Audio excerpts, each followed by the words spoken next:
Lama juga Mas waktu itu di LBH Jayapura. Settingnya tuh 3 bulan. Terus itu 2 tahun. Jadi 8 tahun.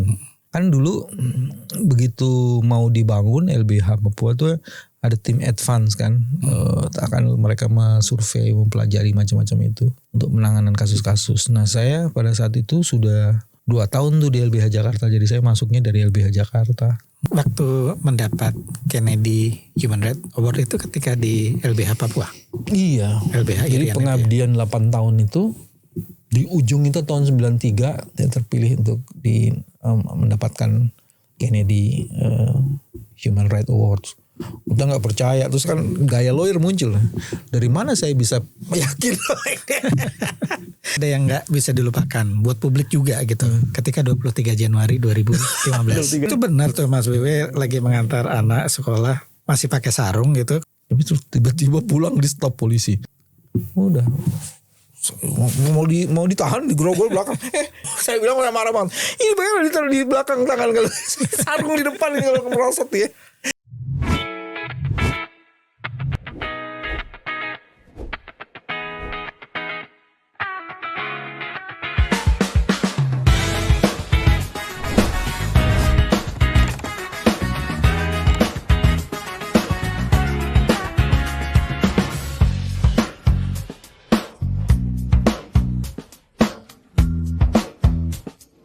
Assalamualaikum warahmatullahi wabarakatuh. Kerabat saya belajar hidup dimanapun, hari ini kita tentu saja kedatangan tamu istimewa yang ada di kita untuk sekedar bercerita, tapi juga mendapatkan banyak pelajaran hidup dari tokoh kita. Selamat datang Mas Bambang Wijoyanto. Mas Bebe. Selamat. Jawabnya selamat atau datang? Selamat datang. Selamat datang. Ya Mas Dian. Sehat atau waras begitu biasanya Mas Wewe suka menanyakan kepada narasumbernya. Kewarasan yang disehatkan. Ini buat kerabat saya belajar hidup, tentu saja kalau melihat background ini nggak heran gitu kalau sering melihat podcastnya dari Mas Bambang Wijoyanto. Kita bertetangga angle. Yeah. Gimana Mas kabar hari ini? Hari ini yang menarik tuh sebenarnya perjanjian Iran Amerika seolah-olah memberikan menghidupkan harapan ya. Tapi itu kan juga sangat tergantung dari kemampuan kita memantaskan apakah harapan itu memang perlu hadir dalam bentuk yang sesungguh-sungguhnya. Karena belum kelihatan tuh respon pemerintah. Insya Allah sih pasti ada responnya lah. Cuman kan maksudnya kita kan udah kritikal banget, harusnya responnya harus agak lebih cepat ya. Betul. Tapi kan nggak itu kan pertanyaannya dan diskusinya. Enggak, itu prolog aja. Nah, pertanyaan pertama tentu saja kaitannya sama profil Mas Wewe ya. Karena saya mengenal Mas Wewe itu ketika Mas Wewe pulang dari Papua. Jadi saya masih di majalah Matra waktu itu Mas Wewe, kemudian tuh Mas ya sekitar 93 kemudian jadi direktur atau di LBHI 95. Nah sekitar itulah mungkin gantiin Bang Buyung saya saat itu. Ya. Lama juga Mas waktu itu di LBH Jayapura. Settingnya tuh 3 bulan. Terus itu 2 tahun. Jadi 8 tahun. Jadi kan dulu begitu mau dibangun LBH Papua tuh ada tim advance kan. Akan mereka survei, mempelajari macam-macam itu. Nah setelah itu ada kebutuhan, mereka perlu litigator gitu untuk penanganan kasus-kasus. Nah saya pada saat itu sudah 2 tahun tuh di LBH Jakarta, jadi saya masuknya dari LBH Jakarta. Nah ketika cari itu, kemudian saya mendaftarkan diri. Jadi saya sebenarnya mau jeda karena lelah banget di LBH Jakarta tuh nanganin kasus pada saat itu ya, periode itu 10-15 kasus per hari tuh kita harus. Per hari. Pokoknya itu di atas 5 tuh kasus. Jadi setiap hari kita nanganin kayak jadi nginep-nginep di kantor lah itu masih ya masa-masa. Ya pokoknya masih muda pokoknya. Kalau nginep sih jarang, cuman kalau lagi pokoknya pulang ya pagi malam gitu. Jadi saya maksudnya mau jeda, mau rehat, mau refleksi macam-macam itu. Jadi saya carilah tantangan yang kayaknya ini menarik karena lahir besar di Jakarta kan. Jadi saya mau cari satu pengalaman yang saya belum pernah alami sama sekali. Nggak taunya sampai 8 tahun. Dan kembali Kembali ketika Bang Buyung punya istri dulu, Mas. Oh iya. Jangan lupa. Istri saya dapat lagi. Saya kenal istri saya itu di Papua. Saya menikah tahun Jadi 90. ketika Mas BW LBH di Jayapura itu ya? Saya ketemu istri saya di Jayapura. Istri saya lahir dan besar di Papua tapi di Kaimana. Itu sekarang jadi Papua Papua Barat ya. Papua Barat. Ya. Ketemu terus menikah tahun 90. Jadi saya 3 tahun hidup di Papua dulu. Anak pertama saya lahirnya di Papua. 93 Bang Buyung balik tuh selesai menyelesaikan program doktornya. Kan pada saat itu selesai, sebelumnya kan beliau ke Belanda tuh. Kan pada saat itu juga izinnya dia dicabut kan, license sebagai advokatnya. Itu dipakai oleh Bang Buyung untuk ngambil program doktoral. Nah saya dipanggil lagi masuk untuk menjadi kepala divisi dulu, ada namanya disebutnya divisi itu. Beberapa teman dari daerah lain juga diundang Bang Buyung. 93 lah. Nggak taunya Bang Buyung itu kan 4 tahun jabatan tuh. Mestinya kan dari 93 sampai 97. Baru 2 tahun Bang Buyung mengundurkan diri karena ingin fokus di kantor lawyersnya yang harus dia bangun lagi. Nah, pada saat itulah ada senior saya itu kan ada Mas Mulyana W. Kusuma, Mas Ahmad Santosa, Bang Luhut, Hendardi gitu kan, orang-orang yang sudah lama di Jakarta jadi kandidat penggantinya Bang Buyung. Tapi Dewan Pembina kemudian memilih saya. Nah padahal saya baru 2 tahun belum bisa ngapain lagi. Ya waktu di LBH Jayapura sih keren ya, direktur LBH Jayapura ya. Cuman kan di situ ya dengan segala keterbatasan dan keunikannya. Ya udah begitu jadi ketua Dewan Pengurus gantiin Bang Buyung, saya panggil lah semua orang-orang terbaik LBH yang ada di daerah. Termasuk Munir. Iya, di situ ada Munir, ada siapa namanya Maman, ada Dadang Trisasongko. Saya perkuat semua itu teman-teman, ada Fauzan, ada Rio Ismail, pokoknya orang-orang yang menurut saya ini tarikin. Ini generasi mudanya LBH ketika itu ya? Ya. Jadi generasi baru LBH. Ya, generasi. Ya orang teman-teman itu sudah lama di LBH daerah, cuman kan nggak kelihatan gitu ya dalam peta geopolitik nasional kan nggak kelihatan. Cuman kalau di daerah ya mereka keren-keren, hebat-hebat. Nah, tinggal dikasih wadah di nasional, makanya dia cepat sekali ininya. Dan kita fokus saja dulu pada pengabdian dan pelayanan gitu. Pilihan Mas BW waktu itu setelah lulus kuliah itu ya, kemudian menjadi aktivis itu, sementara peluang lainnya mestinya juga banyak terbuka aku ya. Dulu tuh kalau cerita ketemu LBH Jakarta juga seru tuh. Jadi saya sudah di ujung-ujung kuliah tuh. Terus mulai diskusi kan sama teman-teman tuh ya. Kita mau ngapain kuliah? Kita ini aja, belajar aja di LBH Jakarta gitu. LBH Jakarta tuh apaan sih, kita nggak tahu. Pokoknya ke YLBHI lah. Datanglah ke sana sama teman-teman. Jadi mau lihat Pak Fikar. Enggak, Pak Fikar tuh ketemunya di sana. Jadi datang ke sana sama teman-teman tuh mau mempelajari LBH tuh kayak apa, kegiatannya kayak gimana. Bisa jadi volunteer apa enggak, kira-kira gitulah. Begitu sampai di sana ditanya apakah mau melamar gitu. Udah buka lamaran nih. Jadi setelah itu kalau nggak salah itu hari Rabu atau Kamis gitu ya. Hari Jumat udah tutup lamarannya. Jadi kita ya sudah mepet waktunya. Ya sudah lamaran, masukin lamaran. Nah yang menarik di situ 3 hal, Mas. Bagian pertama ternyata banyak juga yang lamar di LBH. Ada lebih dari 100-an tuh. Mereka dari universitas terbaik tuh kan. Saya sementara kan dari Jayabaya nih.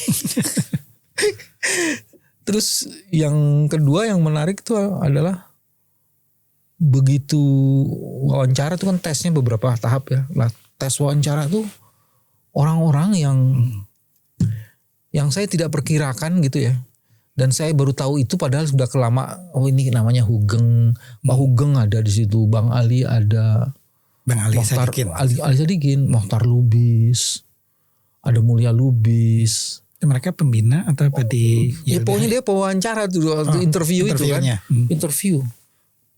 Terus jadi untuk mau masuk itu aja interviewnya tuh orang-orang itu gitu. Jadi kita tuh kayak merasa, dan saya kan belum banyak ini loh, belum banyak kenal ini ya. Ya kenal Pak Hugeng cuman kiprahnya seperti apa di LBH ya.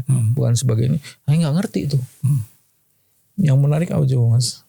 Apa buku terakhir yang kamu baca? Itu pertanyaan Pak Hugeng. Itu pertanyaannya siapa ya? Mbak Mohtar Lubis kalau nggak salah. Mbak Mohtar Lubis. Apa ini? Terus saya bilang itu kan apa namanya bantuan hukum struktural. Coba ceritain. Ceritakan emang baca gitu. Kamu tahu nggak yang nulis Bang Buyung kan? Bang Mulya yang mati. Kebayang gitu kan. Jadi ceritain buku orang itu ya, buku yang ditulis oleh penulisnya di depan penulisnya dan kita nggak tahu itu penulisnya. Pede aja gitu. Jadi saya bilang dari lebih dari 100 orang itu akhirnya kepilih di lifting saya tuh 7 orang. Nah di situ adalah Pak Fikar masuk. Abdul Fikar Hajar. Ada berapa perempuan ya? 1, 2 deh kalau nggak salah perempuannya. 1 sekarang udah jadi profesor di UI. 1 lagi sudah pensiun direktur di Kementerian Tenaga Kerja. Pak Fikar lawyer, ada lagi yang sekarang jadi hakim. Sekarang udah pensiun jadi hakim tinggi. Itu setelah dari LBH tuh mereka mencari kemana-mana. Nah saya aja tuh sama Pak Fikar yang tetap di jalan itu. Sampai di ujung. Ada satu lagi teman saya Mas Sunarto ya itu. Kita ber-7 Mas Dian. Jadi segitu banyak saringannya yang diterima 7 itu ya? 7. 7 pun tuh begitu diterima. Pada saat itu direktur LBH Jakarta tuh Bang Hakim, Abdul Hakim Garuda Nusantara. Wakilnya Mbak Nur Syabani Kaca Sungkana. Bang Luhut Pangaribuan sama Mas Ota tuh jadi kepala divisi dia. Ya, pokoknya kita di bawah beliau-beliau itulah. Belajar. Itu waktu itu sekitar tahun-tahun itu kasus apa atau isu apa yang sedang kita hadapi? Nah itu kan LBH itu belum cukup banyak kan. Mungkin itu the only one ya LBH itu. Walaupun kemudian muncul ada LBH yang afiliasi ke partai, LBH apa, Kosgoro, Kormas, macam-macam itu. Jadi hampir semua kasus publik itu tumpahnya ke LBH. Makanya banyak banget kasus tuh. Dari mulai anak ketuker, bayi ketuker, sampai kasus yang struktural itu penggusuran, sampai kasus kekerasan, macam-macam itu kasus. Jadi LBH itu kayak mall, di mana semua masalah tuh masuk di situ. Sehingga kemudian akhirnya kita harus berpikir lagi. Membagilah itu konsep bantuan hukum struktural mulai digenjot itu. Jadi menangani banyak kasus dan kasus-kasus yang secara struktural menyebabkan hubungan asimetris yang menyebabkan ketidakadilan itu mulai didiskusikan, dipikirkan dan mulai diberikan perhatian kasus-kasus struktural itu. Karena kasus itu menyangkut banyak orang. Ada kebijakan yang juga biasanya diskriminatif dan tidak adil. Nah kita mulai belajar di situ. Jadi waktunya juga sangat sangat singkat waktu itu Mas Bibi untuk kemudian belajar sekaligus implementasi ilmunya di sana ya Mas. Pada saat itu Mas Dian saya ingat baru sebulan di LBH Jakarta pecah kasus Priok gitu. Amir Biki itu. Senior-senior di atas investigasi mati kita. Ilmu investigasi gak punya. Wah gitu, orang baru rumah saya memang di Priok. Cuma saya bilang kan saya gak terlibat gitu-gituan itu. Masuk Priok bagaimana masuk Priok kan Situasinya masih tensionnya masih tinggi. Kita lalak lulu datang kan orang curiga nih siapa lu? Dia pikir kita intel juga. Jadi kebayang itu. Jadi kita tuh by practically itu ya. Learning by doing itu terjadi di situ tuh. Waduh. Jadi kalau temanya Mas Dian belajar hidup lah, itu hidup beneran jadi lawyer. Dan dari setelah kasus itu Mas Dian tuh kan banyak kasus-kasus subversi. Kan mereka dituduh macam-macam itu kan. Di situ ada kasusnya almarhum Fatwa. AM Fatwa, ada Pak Darsono, dan hampir semua kasus-kasus yang berkaitan dengan Priok tuh banyak banget. Jadi kita belum setahun tuh sudah nanganin kasus-kasus politik. Yang tadinya tidak ke arah sana mungkin. Iya memang LBH nanganin kasus-kasus, cuman kan level saya belum sampai di situ. Kalau Bang Buyung, dulu ada Prinsen, ya sudahlah levelnya beliau Bang Luhut gitu kan. Jadi saya masih ingat nanganin satu kasus pembunuhan perwira menengah Auri,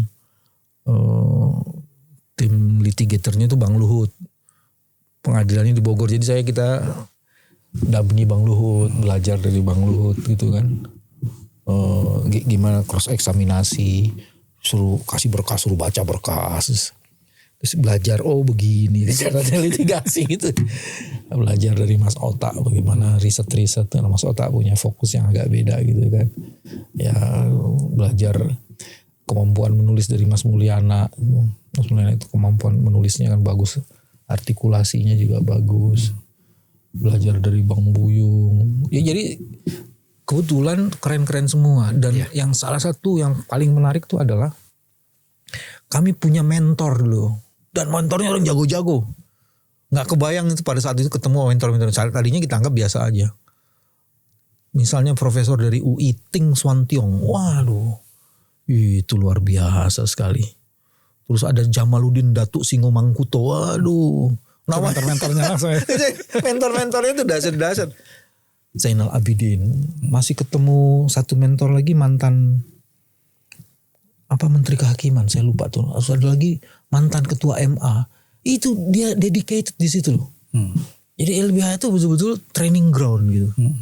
Saya bilang saya bersyukur sekali bisa dapat orang-orang itu di usia yang sangat muda sekali. Jadi kita ditempa betul. Dan itu banyak berguna ketika di Irian terisolasi sendiri.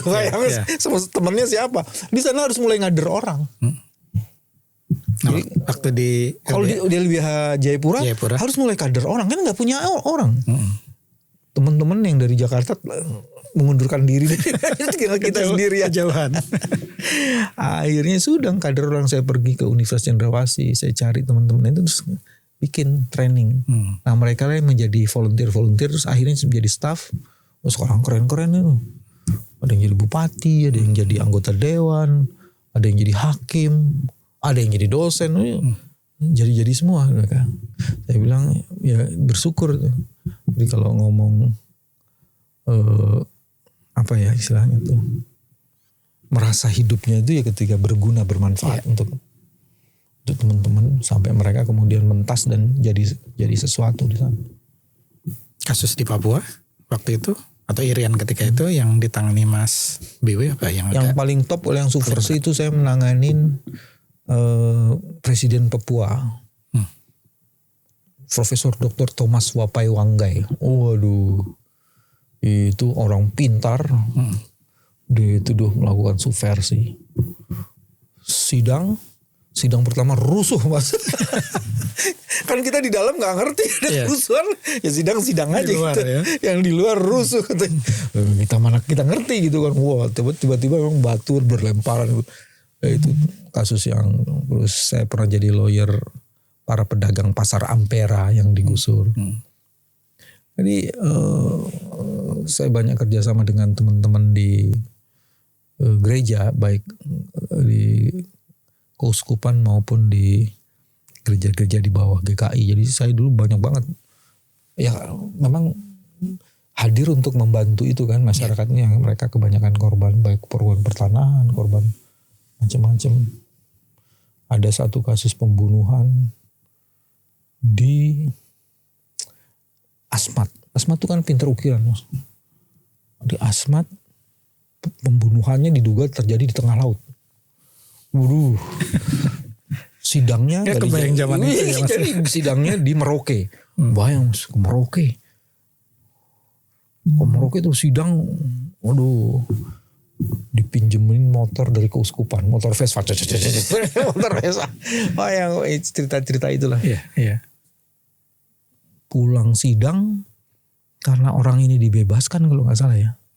Dikepung sama masyarakat yang keluarganya jadi korban itu. Padahal kita bisa buktikan bahwa dia bukan pembunuh. Orang itu di tengah laut siapa yang tahu jadi pembunuhan. Bisa juga dia terpental gitu kan, memang nggak ketemu jasadnya kan. Ya kayak gitulah. Nah itu waktu mendapat Kennedy Human Rights Award itu ketika di LBH Papua. Iya. LBH. Jadi pengabdian 8 tahun itu di ujung itu tahun 93. Setelah saya 8 tahun itu saya merasa bahwa saya harus jeda di sana karena kan begitu ada pola kan Mas. Itu kalau begitu kita dianggap udah kayak setengah dewa aja gitu kan. Sana. Saya nggak mau yang begitu jadi ini harus balik nih biar teman-teman nanti dikultuskan. Nah itu ngeri yang kayak gitu tuh. Jadi kita nggak mau yang gitu-gituan kan. Di LBH kan sangat independen dan harus nggak mau yang model-model pengkultusan kayak gitu. Jadi saya merasa bahwa saya sudah siap harus pulang. Jadi kita udah siap nih Mas, sudah merencanakan ini, udah menyiapkan siapa yang akan menggantikan. Pokoknya udah supaya kaderisasi udah jalan gitu ya.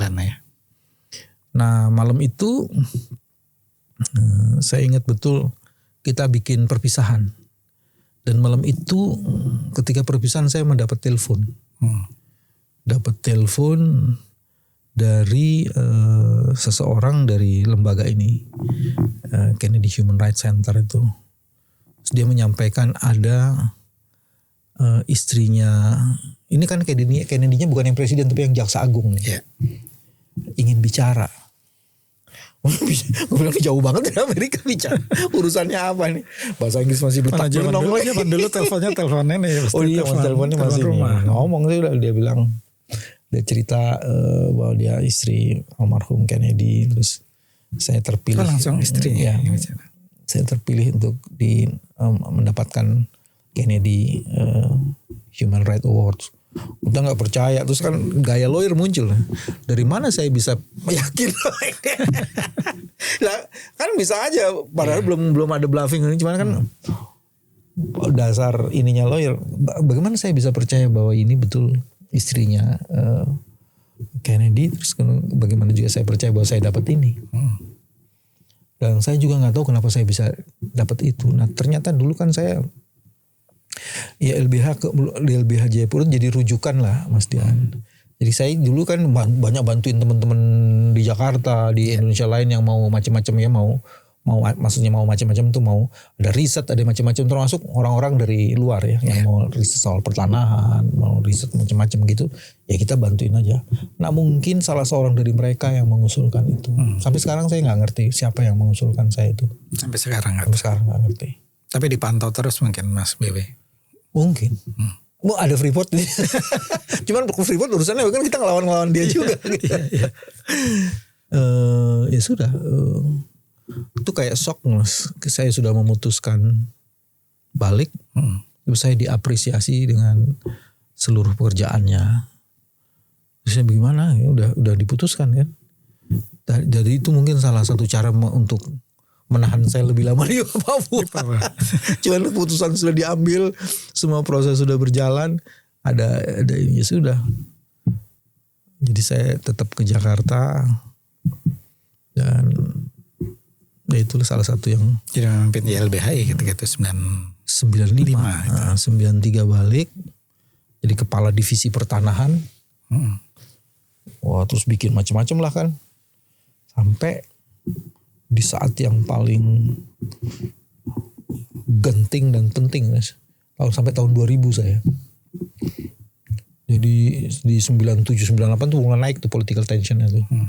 Nah LBH Bang Buyung kan bukannya meninggalkan YLBHI pada saat itu, tapi dia meninggalkan warisan yang disebut dengan lokomotif demokrasi. Kita lagi belajar, lagi memahami, tiba-tiba tuh lokomotif berjalan. Jadi saya bilang, waduh, jadi kita ketempuan. Itu untung masih ada Mas Mulyana, masih ada Bang Mulia, Bang Hakim yang banyak membantu. Ya teman saya orientasinya sudah fasilitasi seluruh dinamika yang terjadi. Wah itu tension paling tinggi ya terjadi di situ. Jadi zaman itu juga Mas BW salah satu yang menggagas untuk adanya ICW ya dan kontras. Jadi pada tahun 98 kan? Iya. Jadi pada saat itu kami melakukan refleksi mengenai peran strategisnya YLBHI. Nah, salah satu kritik ke dalam kami dan untuk memperkuat gerakan civil society, kami berpikir bahwa LBH ini harus berpijak. Dia tidak bisa jadi sendiri. Dia harus menjadi pengasuh dan membuat semacam memijahkan gagasan dan kemudian membangunnya itu. Nah pada saat itu kita mulai itu inventarisasi.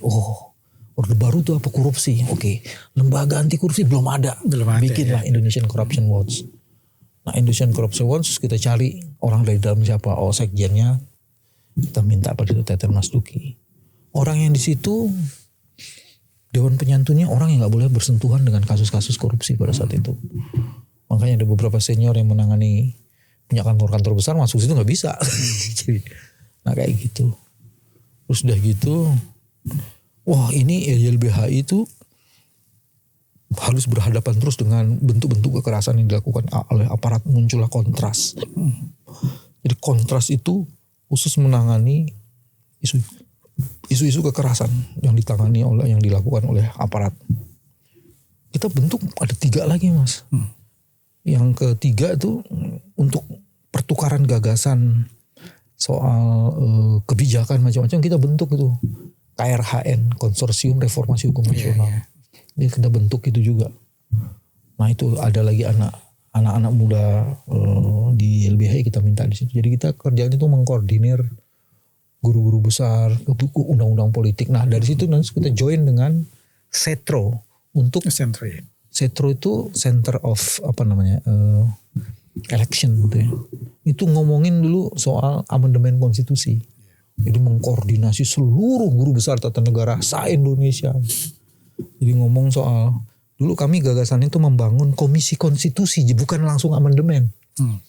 Kita belajar dari Afrika, belajar dari Korea, belajar dari Thailand.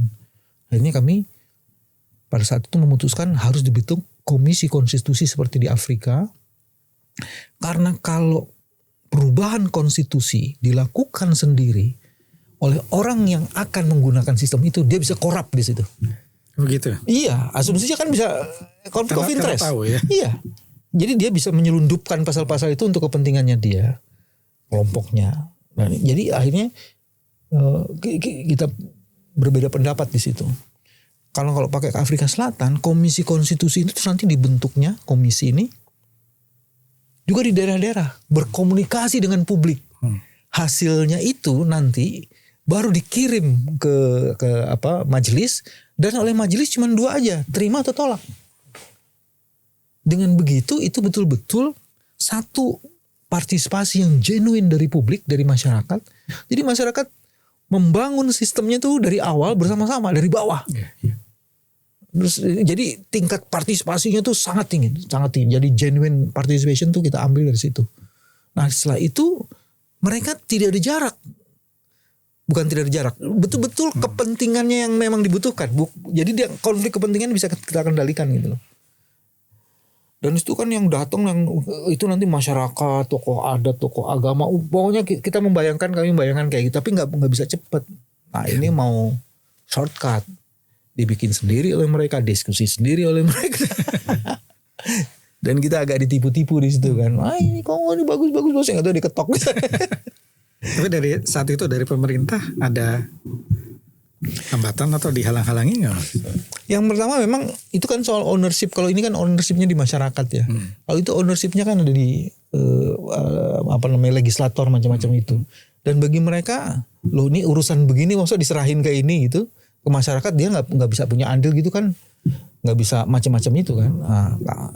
Akhirnya ya mereka dari sisi konten argumen itu sulit untuk disangka. Apalagi kami kan didukung oleh sebagian besar guru besar tata negara, administrasi negara tuh ada di situ semua.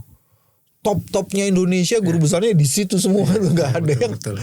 Nah, ya politisi kan, ya, mau cepat mau ini ya sudah. Jadi kami dulu memperjuangkan lembaganya, mereka udah main di konten.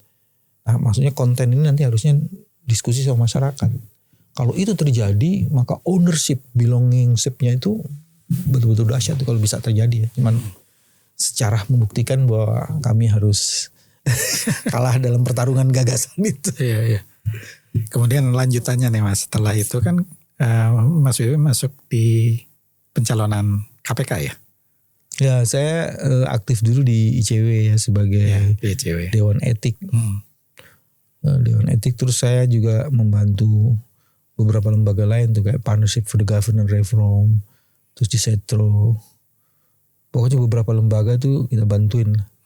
Jadi semacam konsultannya. Sampai 2000. Nah, setelah itu baru 2011 itu ya. Ya. Siapa sih Mas yang mendorong Mas Wiwi?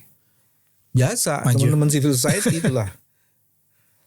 Jadi kan pertama udah pernah maju, cuman pada saat itu ya saya kan tidak didukung oleh secara politik itu kan gak didukung ini, jadi ya lewat lah pada saat. Padahal sudah wawancara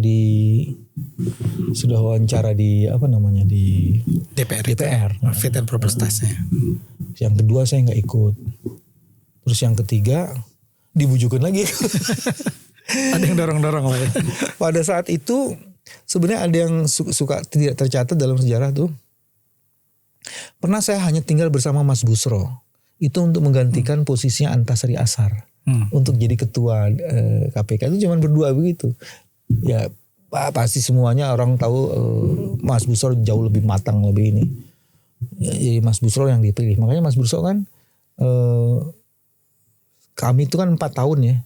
Tahun ketiga di periode kami itu dia udah berhenti karena dia udah 1 tahun mimpin jadi ketua KPK. Nah satu tahun kemudian di periode ketiga itu, nah saya diminta maju lagi dan akhirnya jadi salah satu pimpinan. Dan tidak ada unsur politik di belakangnya? Nah unsur politiknya itu ada Mas. Ada juga. Adanya tuh kan pada saat itu udah lagi kasus Senturi. Oh iya benar. Jadi perlu striker. Iya. Feeling saya deh. Jadi saya di mungkin menjadi pilihan karena background lawyer, aktivis anti korupsi, itu ada kasus Senturi. Kasus Senturi itu mandek kan. Di periode kedua kepemimpinan KPK itu kayak jalan di tempat gitu. Saya dengar nilai Mas Wiwi ketika itu juga tinggi ya. Untuk kan nggak tahu kita yang siapa yang nilai. Saya dengar. Ya karena kan jadi sulit dipatahkan lah gitu. Kayak kalau nilainya tinggi saya nggak ngerti. Cuman pada saat itu memang kan yang hadir itu terbatas ya. Dulu kan sejak tahun 2000 udah di aktivis gerakan anti korupsi kan. Jadi akhirnya seperti itu. Suka duka Mas sebagai pimpinan KPK saat itu. Mas Dian kalau membandingkan di Papua lebih banyak dukanya ketika di Papua. Oh ya? Loh sendirian Mas. Nggak ada media yang mengcover. Saya masih ingat awal-awal saya di sana itu ada majalah namanya apa ya majalah. Wah kok lupa itu. Ada majalah lokal. Majalah lokal. Itu cuman seminggu sekali. Koran pada saat itu menyebut nama koran yang sukses sampai sekarang nama Kompas itu terlambatnya 2 hari Mas. Oh Tifa Irian. Tifa Irian itu seminggu sekali. Kompas itu terlambat pasti harus 2 hari. Saya jadi penulis di Tifa Irian. Tapi menulisnya tuh soal-soal hukum yang ada di pengadilan. Mungkin karena kekurangan penulis juga di sana. Jadi saya bantuin jadi di Tifa Irian itu saya pernah juga jadi penulis kolom di itu Mas, di Detik. Detikcom. Jadi di sana bisa apa cover media nggak ada. Iya. Media sampai telat. Di sana udah operasi militer masih ada di situ. Iya betul. Waduh. Kalau kita ditembak tiba-tiba bilang OPM yang tembak selesai juga itu nggak ada pertanyaan lebih lanjut gitu. Iya.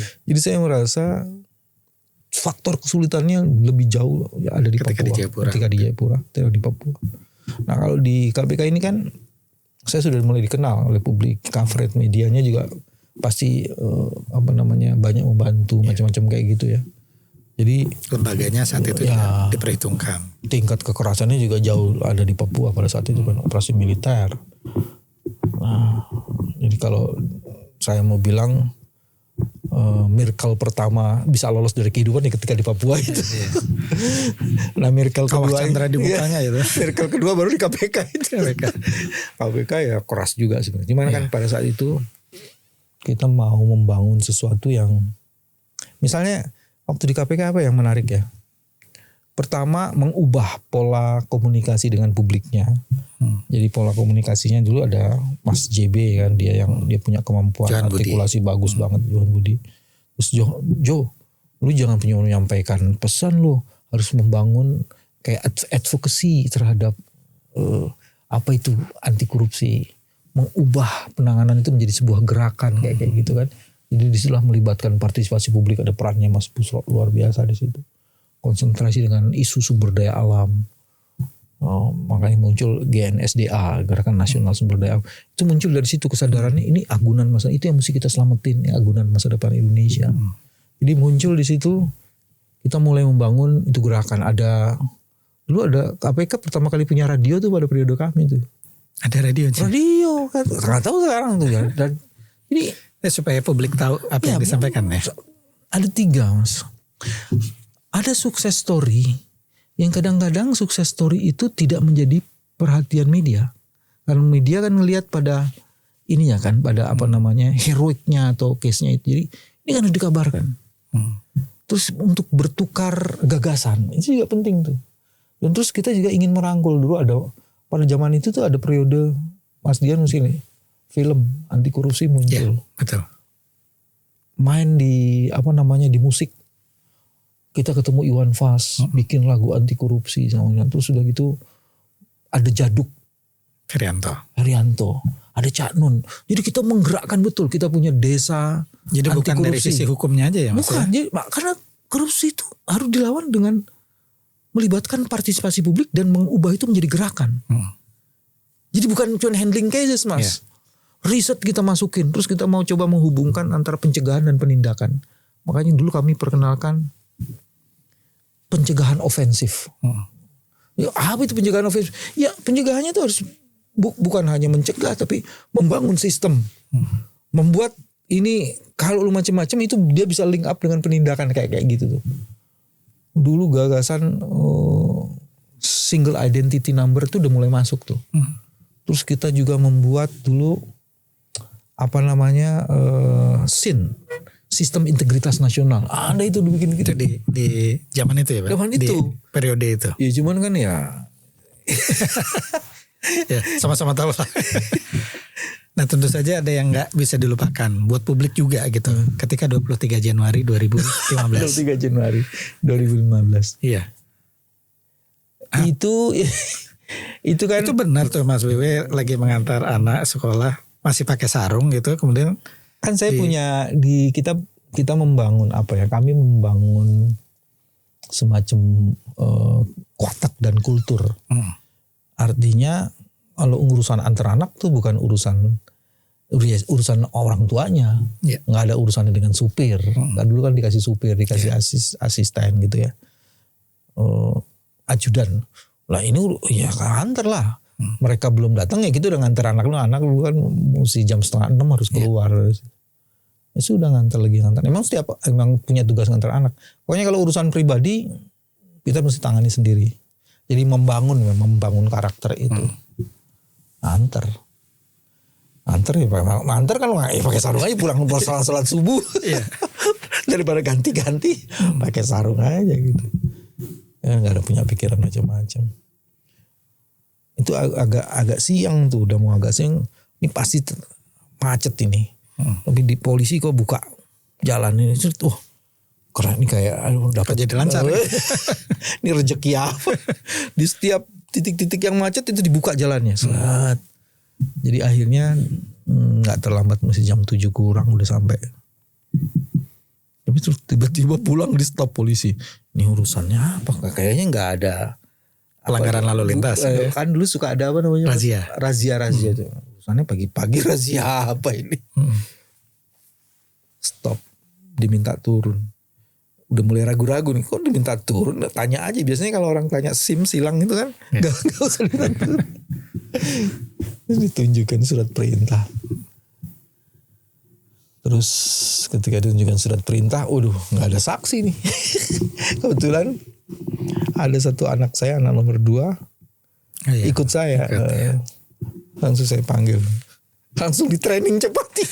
Kamu mesti hafal ini nggak bener di sini. Jadi saya supaya ada saksi gitu ya. Saya keberatan itu, dibawa ke pinggir. Ayo kalau mobil itu macet terus itu tuh pagi-pagi. Yang kurang ajar Mas, diisukannya itu lagi ada penangkapan perampokan apa teroris gitu. Kurang ajar tuh. Waduh. Terus di situ juga ketika dibaca mau naik mobil gitu kan, saya bilang siapa yang ngurus mobil saya? Oh nanti ada pasukan, siapa mana orangnya kan nggak percaya, tiba-tiba hilang, siapa yang mau tanggung jawab? Saya tanya anak saya, anak nanti biar diantar, nggak bisa, dia harus ikut saya kalau dia ada apa-apa. Saya bersikeras, saya nggak akan pergi dari sini kalau anak saya nggak ikut saya. Tapi di kepala saya sebenarnya saya sedang menyiapkan saksi kalau ada apa-apa terhadap saya. Cuman itu gampang banget, saksi anak sendiri, bisa anaknya dikerjain juga kan. Tapi pada saat itu saya mengambil pilihan, mungkin ini rezekinya anak saya. Ya dia harus di training dengan cepat gitu. Udah mau ditahan, digerogol belakang.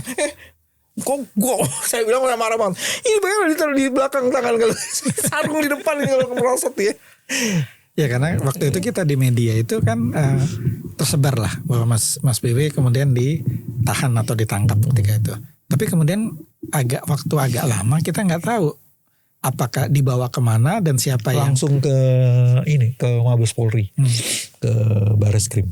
Kan kemudian media konfirmasi ke Kapolri waktu itu PLT Badrudin Haiti ya. Itu kan ditanya gitu. Badrudin Haiti kalau lihat informasi tidak ada katanya dari Bareskrim nggak ada katanya gitu. Badrudin Haiti belum dapat informasi. Itu kayaknya kan itu tidak lama setelah kami menetapkan Budi Gunawan sebagai tersangka. Cicak buaya versi 2 itu. Jadi itu mungkin itu pukulan baliknya kayak gitu kan.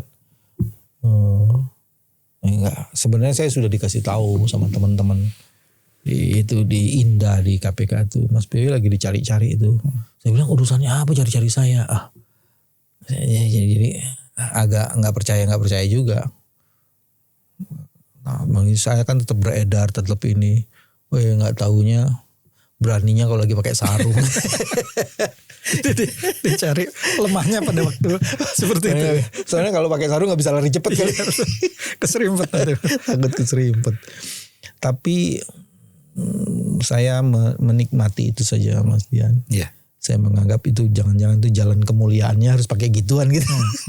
Jadi ya sudah, itu memang kalau sudah kejadian kan takdir Yeah. Siapa yang ya pasti ada manfaatnya, ada ininya. Jadi ya sudah. Kemudian setelah itu dari KPK kemudian selesai di KPK 2015 ya. 2015 23 Januari. Setelah itu kan belum diputuskan tuh kan. Nah, masih ada beberapa bulan. Saya tapi dukungan masyarakat besar sekali waktu itu ya. Kita ke Mabes segala macam itu. Ya. Yang saya dengar, saya nggak ngerti, di luar tuh nggak ngerti. Memang pada saat itu sebenarnya tuh saya sudah menulis surat perintah penahanan tuh saya sudah tulis, teman saya tolak. Tapi kan harus buat berita acaranya. Yeah. Jadi saya sudah pasti ditahan itu. Surat perintahnya udah itu, ada Bang Mulya terakhir ya. Ada Bang Mulya, ada Profesor Abbas, ada teman-teman Komnas. Komnas ada siapa? Ada Sandra Muniaga. Macam-macam itu banyak. Istri saya sih tetap di rumah. Terus ini udah hampir jam 12 sudah ini nih. Terus tiba-tiba nggak jadi. saya bagaimana nggak jadi, saya nggak ngerti juga. Cuman mungkin pada saat itu gerakan masyarakat ya yang meminta supaya ini, kalau enggak itu mungkin ada resiko lebih besar. Dan mungkin itu juga satu buah dari ketika kami membangun gerakan sosial anti korupsi, itu mungkin dari situ yang munculnya. Yeah. Makanya menurut saya korupsi nggak bisa ditangani melalui handling cases aja. Kita harus mempunyai agent anti korupsinya, harus membangun gerakan anti korupsinya, harus melibatkan partisipasi publik secara luas.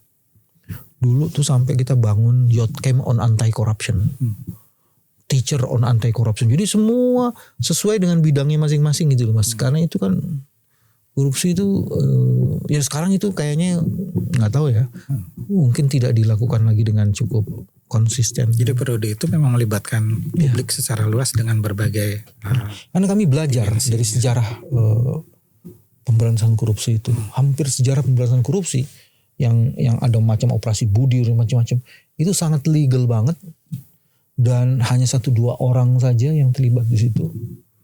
Dan ketika itu diselesaikan langsung mati itu operasi-operasi itu.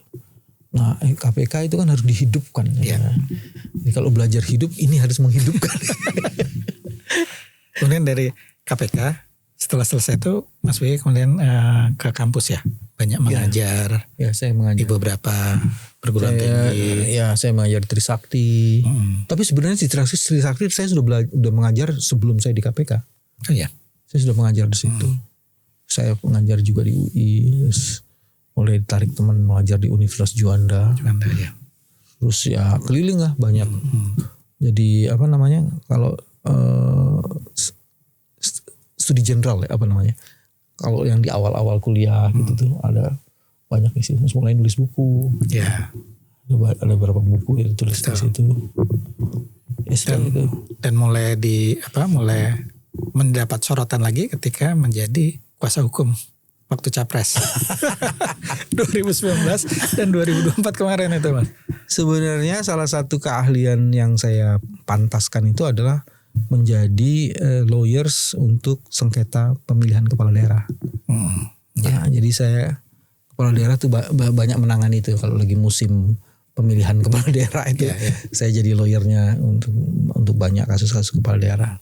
Dan itu terbawa akhirnya kan karena kemampuan, pengetahuan dan keahlian di situ, ya udah nanganin itu. Nah 2019 jadi lawyernya Pak Prabowo ketika Pak Prabowo melawan Pak Jokowi, dan 2024 lawyernya Mas Anies ketika berhadapan dengan Pak Prabowo. Nah memang itu nggak banyak orang yang masuk di level itu karena itu kan tingkat tekanannya tinggi. Iya. Terus kemampuan untuk mengenerate dan mengorganisir itu kan biasanya kita waktu Pak Prabowo tuh saya kan ditunjuk di ujung-ujung tuh Mas. Bukan saya lah. Enggak dari awal ya? Enggak dari awal tuh. Saya kan sama-sama Mas Denny tuh dengan tim itu. Denny Indrayana. Nah karena kemampuan kami untuk membuat macam-macam itu, jadi kita yang paling siap lah. Sehingga kemudian dinilai oleh orang-orang yang punya otoritas yang paling siap menangani ini. Tapi kan kita tidak ditopang oleh amunisi itu maksudnya bukti-bukti yang cukup kuat gitu. Periodenya Mas Anies agak beda karena terus bukti-buktinya dikumpulkan kuat, ya. Makanya bisa mengubah, ada dissenting opinion cukup banyak orang di situ kan. Nah itu tidak terjadi pada zaman Pak Prabowo. Tapi kemampuan dari 2019 itu yang kita pakai lah, pengalaman itu. Dan pasti itu pelajaran yang sangat ya kita bisa tahu. Artinya karakter yang berseberangan itu saya lihat juga ada teman-temannya Mas Wiwi juga kan. Karena karakter kepemimpinan di dalam mengorganizing tim itu jadi penting. Kepercayaan dari prinsipal. Kalau pada periode 2019 kan masih ada yang gandulin saya, ada yang ngontrol saya di belakang, urusannya apa? Kan kita udah dapat surat kuasa dari strategi udah diumumkan dari awal gitu-gitu kan. Dalam periodenya Mas Anies itu beda lagi. Ya itu memang style kepemimpinan beda-beda ya. Jadi kita merasakan betul bagaimana menangani, mengorganize karakter calon-calon presiden. Oke, terakhir Mas, ini udah hampir 1 jam nih. Terakhir, Mas Wiwi ingin dikenang sebagai apa oleh publik nanti? Saya ingin jadi solution, memberi soluter. Jadi tidak ada masalah yang tidak bisa diselesaikan.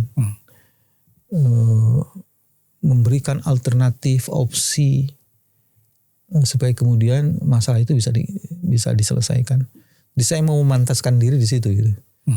Tetap menjaga integritas. Walaupun itu di bawah todongan senjata. Iya.